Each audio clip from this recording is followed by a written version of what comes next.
Hello friends, ದಿನದಿಂದ ದಿನಕ್ಕೆ D boss Darshan ಅವರ ಕ್ರೇಜ್ ತುಂಬಾ ಹೆಚ್ಚಾಗ್ತಾ ಇದೆ. ನೀವು ಯಾವುದೇ ಒಂದು ಗಲ್ಲಿಯಲ್ಲೂ ನೋಡಿದರೂ ಕೂಡ ದರ್ಶನ್ ಅಭಿಮಾನಿಗಳು ಕಾಣಿಸ್ಕೊಳ್ತಾರೆ. ಹೌದು, ಯಾವುದೇ ಒಂದು ಕಾರ್ಯಕ್ರಮಕ್ಕೆ ಹೋದರೂ ಕೂಡ ಅಲ್ಲಿ ಜೈ ಡಿ ಬಾಸ್ ಎಂಬ ಘೋಷಣೆಗಳು ಕೇಳಿ ಬರ್ತವೆ. ಸ್ಯಾಂಡಲ್ವುಡ್ನಲ್ಲಿ ಅಥವಾ ಇಡೀ ಇಂಡಿಯಾದಲ್ಲೇ ಇವರನ್ನು ಬೀಟ್ ಮಾಡುವ ಇನ್ನೊಬ್ಬ ನಟ ಎಲ್ಲೂ ಇಲ್ಲ ಅಂತಲೇ ಹೇಳ್ಬೋದು. ಇವರು ಯಾವುದೇ ಒಂದು ಸಿನಿಮಾ ಮಾಡಿದರೂ ಕೂಡ ಅದು ಸೂಪರ್ ಹಿಟ್ ಆಗುತ್ತೆ ಹಾಗೂ ಕೋಟಿ ಬಾಕ್ಸ್ ಆಫೀಸ್ ಕಲೆಕ್ಷನನ್ನು ಮಾಡಿಬಿಡುತ್ತೆ. ಇದೇ ಕಾರಣಕ್ಕೆ ಇವರನ್ನು ಬಾಕ್ಸ್ ಆಫೀಸ್ ಸುಲ್ತಾನ್ ಅಂತಲೇ ಕರೀತಾರೆ.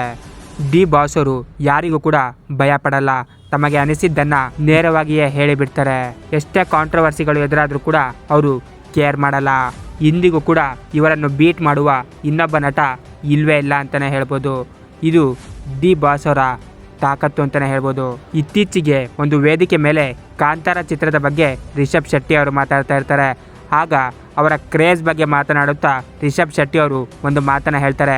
ನನ್ನ ಸಿನಿಮಾ ಹಿಟ್ ಆಗಿರ್ಬೋದು, ಆದರೆ ಡಿ ಬಾಸ್ ತರಹ ಕ್ರೇಜನ್ನು ನಾನು ಮಾಡೋಕ್ಕೆ ಸಾಧ್ಯನೇ ಇಲ್ಲ ಎಂಬ ಮಾತನ್ನು ಹೇಳಿಬಿಟ್ರು. ಇದರಲ್ಲೇ ನಾವು ಅರ್ಥ ಮಾಡ್ಕೋಬೋದು ರಿಷಬ್ ಶೆಟ್ಟಿ ಅವ್ರಿಗೂ ಕೂಡ ಡಿ ಬಾಸ್ ಅವರ ಕ್ರೇಜ್ ಬಗ್ಗೆ ಗೊತ್ತಿದೆ ಅಂತ. ಇದರ ಬಗ್ಗೆ ನಿಮ್ಮ ಒಪಿನಿಯನ್ ಏನು ಕಾಮೆಂಟ್ ಬಾಕ್ಸಲ್ಲಿ ತಿಳಿಸಿ.